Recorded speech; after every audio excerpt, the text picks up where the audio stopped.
Hello everyone and welcome to this crash course for Python. So we'll start by downloading Anaconda. So Anaconda is a tool which you can use to download Python as well as many more softwares and libraries which are helpful in learning and using Python. So just go to this link, press the download button, then choose your operating system, download it and just go with the defaults. That should be fine.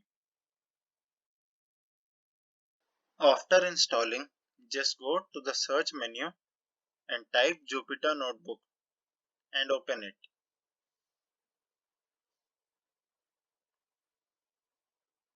So it will look something like this. So we'll be learning mostly here. So what this does, it provides an interactive environment which makes it easy to learn, as well as in future if you are doing any projects related to machine learning and data analytics, you can use Jupyter Notebook very easily. So now just go to new Python 3 notebook, and this opens our notebook and we'll be executing our code here. So in the first cell, suppose you just type 2 plus 2 and press shift and enter to run that cell. So 2 plus 2, 4. Similarly, say 10 minus 7 and 20 into 7 and 9 divided by 3. So these are just some basic operations. So now this is basically just running a cell and returning its output here. This is the cell and that's the output over here. So now just let me brief you about operators.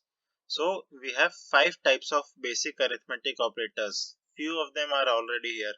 Plus, that is addition, subtraction, multiplication, division, and one more, that is modular division, that returns the remainder of what's left after dividing. So see, 10 mod 3, it gives 1, that's the remainder. So now in Python you have 2 types of numbers, float and integers. So integers, they are normal numbers, say 1, 2, 3, -1, 0, like that.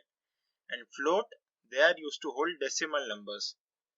So in Python you can easily do operations between float and decimal numbers. For example, this cell will execute without any errors. You see that it works. So now moving on to variables. So unlike other languages, in Python you don't have to specify the data type. So suppose you want to declare a variable a which stores the value 2. So you can just do it directly like this, a equals 2.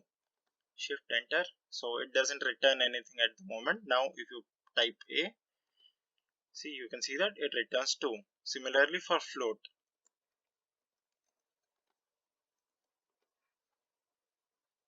So in Python, one advantage we have is we can interchange the data types without any problems. So you can see b here, it's a float. So suppose if we write b is 2 now and we return b. So this returns 2 and changes the data type without any issues. In most other languages, this generally doesn't work. Sorry, the recording just crashed, so I'll just repeat some parts again. So you can perform operations on variables just like you did on numbers. Suppose a plus b, that's 6, a minus b, that's -2, a into b, that's 8, and a by b, that's 0.5. So you get the broad idea here how they work. So next we'll work on strings. So strings generally they are stored between double quotes or single quotes. For example, name equals John. Sorry, John. So that's a string. So now when you return the name John, so you get John like this. Or if you can type something else.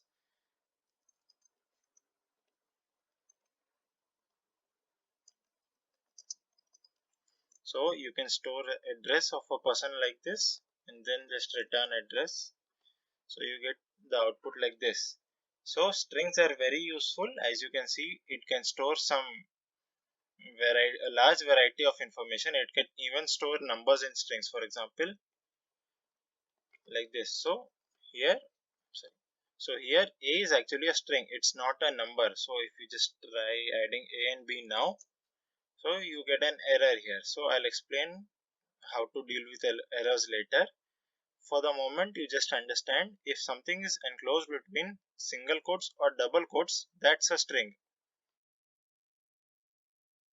So one of the best features of string is indexing and slicing. Suppose you have a string,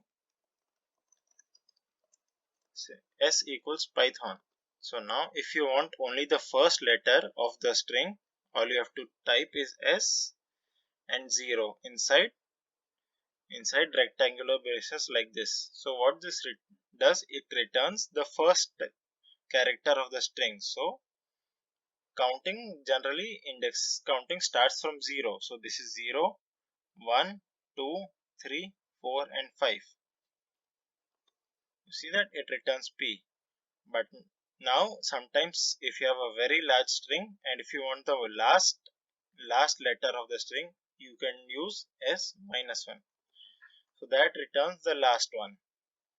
Or suppose now if you want the say T, that is at 2, you can do like this. And if you want this O which is at second last, you can pass indexes minus 2. So this negative indexing is very powerful in case of large strings especially. So one more feature about Python is slicing.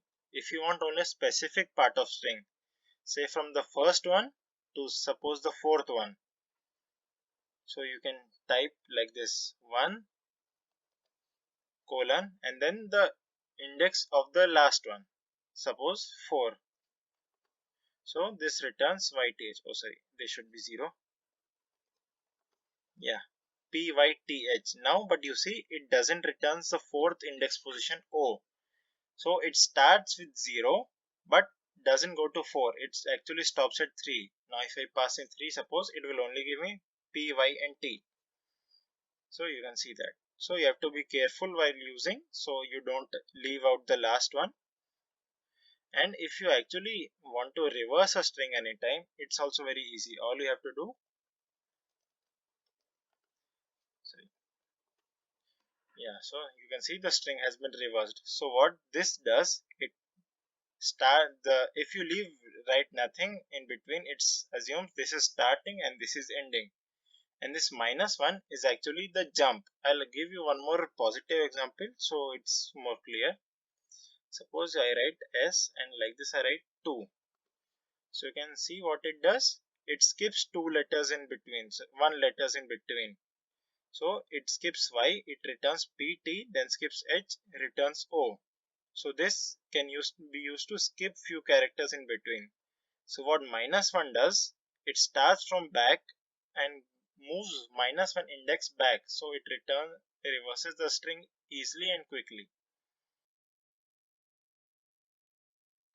So next we'll work on strings. So strings are similar to arrays from another languages. So to make a list, all you need to do is name equals and then braces like this, and just type the contents of the string, say 1, 2, 3 and 4. Yeah, and then a return, and you can see it returns 1, 2, 3, 4. So even array supports indexing and slicing just like strings. So I won't get into too much detail as I have already told you how they work. So one thing with list is that it doesn't need to store only variables of one type. In other languages you generally can't do that, but in Python you can store say integers, floats and even strings together. Yeah, so see that it works, and even negative indexing, that is reverse indexing, is also supported. So the last thing we'll do for today is a print statement. So print statement can be used to display output to the user. So suppose Just type print hello world. So this just shows hello worlds without the quotation marks. So if you get a string, suppose with quotation marks, that means it is being returned. And if it doesn't have quotation marks, it means it is a print statement. And so if you want to print variables, for suppose you have say c is equal to 2. If you want to print that, all you have to do is type print c and it works. So but if you want to print this along with a string, so then generally what we do is you just type the string, and then if you type this c, it doesn't work, it shows an error. So you have to make this into a string. So for that you just type str. So see, it works. So what this str function does, it converts an integer or a float into a string. So if I type str4, so see the output is a string of the value 4. This is not an integer, this is a string. So this is the Python documentation. After watching this video, I recommend you go and read this section once, because what I've told you is very brief. But after reading this, you will gain an in-depth insight on how the details work. So that's it for today's course. Please like, share and subscribe.